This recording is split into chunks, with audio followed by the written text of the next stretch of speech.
Nonprofit Spotlight is here at AHA, Healing Arts for Teens, and we're talking to co-director Jennifer Freed. What is the vision for a future teen who has participated in the AHA program?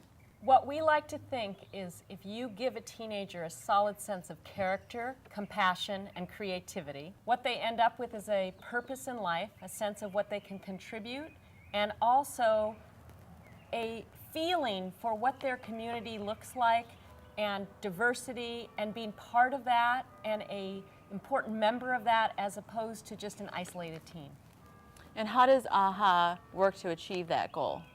AHA is in most all the high schools, and we have a solid after school and summer school program after school.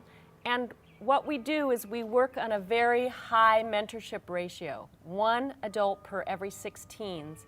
And we do these very adventurous, experiential, creative, exciting exercises where youth learn to be responsible and care for one another and take care of each other and learn what's called social and emotional intelligence. So tell me more about how you work directly in the programs and build this confidence in teenagers for such a thing.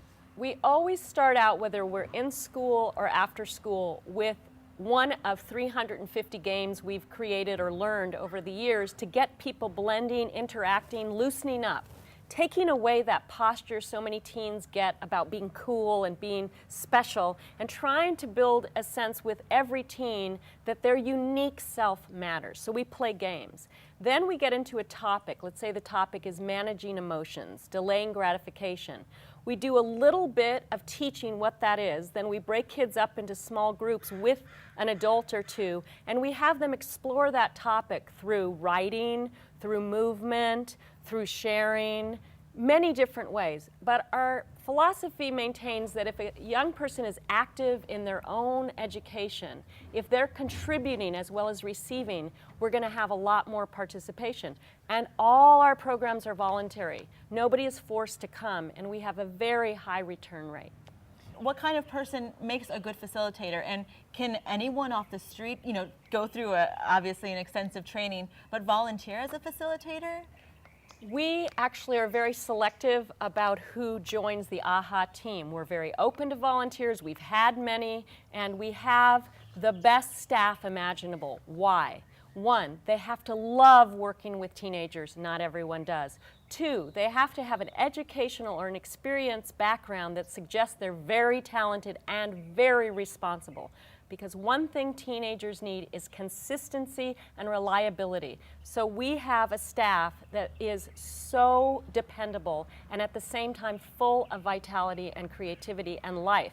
So when we're interviewing volunteers or paid staff, we're looking for people that want to go beyond themselves to help the community and get a really big payback in terms of gratification.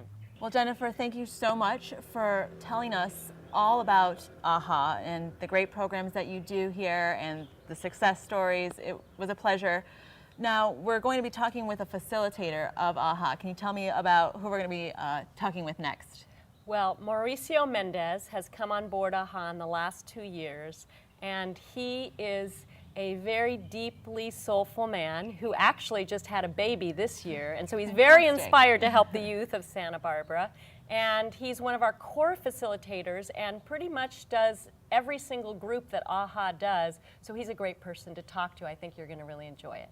Who will be our guest after Mauricio? Well, we've asked Leandra Harris to talk to you because she joined AHA fresh from San Jose in a very violent background, and she had a real hard time at first buying into the program because it was so unlike what she had been used to. And she not only did the program, first youth in her family to ever finish high school, but now she's come back to help as a facilitator in training, or what we call FIT. Thank you, Jennifer. Let's go meet Mauricio. Mauricio, how did you come to be a facilitator with AHA? I found myself in a position where I was looking for work that I wanted it to be meaningful, and I was lucky enough to just, I guess, out of the blue find AHA through Craigslist, and here I am. I found myself there, and it was one of the greatest things that's happened to me. How does your relationship reach outside of AHA? I would imagine that you see some of the students you know, in the community, and what is that relationship like? Oh, it's great. You bump into them at the farmer's market or down the street with their families, and it makes you feel part of the community, makes you feel part of there's that closeness, which I think it's great, and it's wonderful. Well, thank you. And we're going to be talking with a AHA success story, Leandra. Thank you very much. Thank you. So, as promised, we're here with Leandra Harris, who is a facilitator at AHA. And Leandra, I wanted to ask you, how did you become involved with AHA? Wasn't by choice. I moved from San Jose, California to Santa Barbara, and I was just going down a really bad path. Like, I was not in a good place. So And how old would you say you were at the time? I was 15 years old. Okay. So I was culture shocked. I just moved out here. Like, I didn't know anybody. I had to start completely over. You know, I was going through a lot of stuff, and it's completely different in San Jose. And so I moved out here. My grandma hooked up with Isis, who was one of the outreach coordinators type. Okay. She was a recruiter for the program. And my grandma was like, "You're going to this program," and blah, blah, I don't want to hear it. And I was just like, all right, I didn't have a choice.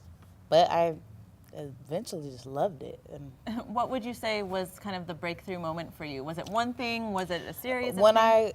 something that's huge for me, especially, is when I got to this program, the adults did not treat me like I was a child. Not saying that, you know what I mean? Sure. They didn't make me feel like intimidated by them. And I mean, there was a lot of issues for me because racially, I hadn't been around that many white people. So I was kind of intimidated because of that.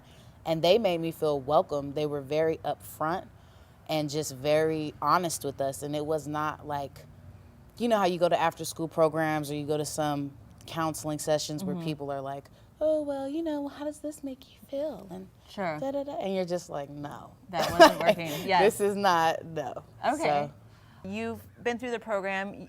As a student, you're a facilitator now. Where would you like to see the program go in it's about 5 grown years? so much since I've been in it, and I just want to continue to see it grow. In 5 years, hopefully, I want to go back home and start this back home. I want to see it grow a little more throughout the country and the state first, obviously. But yeah, in 5 years, I'm hopefully going to be like back home doing AHA around my old neighborhood and stuff. You know, there are things that obviously there are issues or topics maybe that you have to cover at AHA.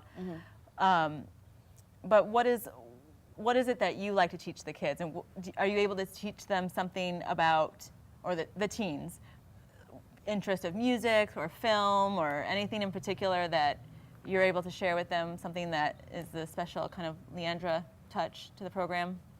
I just like real honesty.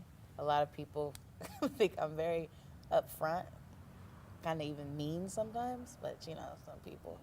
So But the ability to be honest, Yes. that's perfect. Well, and funny. perfect, yes. Couldn't ask for any more than that. Well, thank you so much, Leandra, for sharing your story and your experiences with us. Really appreciate it. Thank you for having me. Thanks. And this has been AHA, featured on Nonprofit Spotlight. Thanks for watching. For more information on the Nonprofit Spotlight, check our website at www.sbchannels.tv.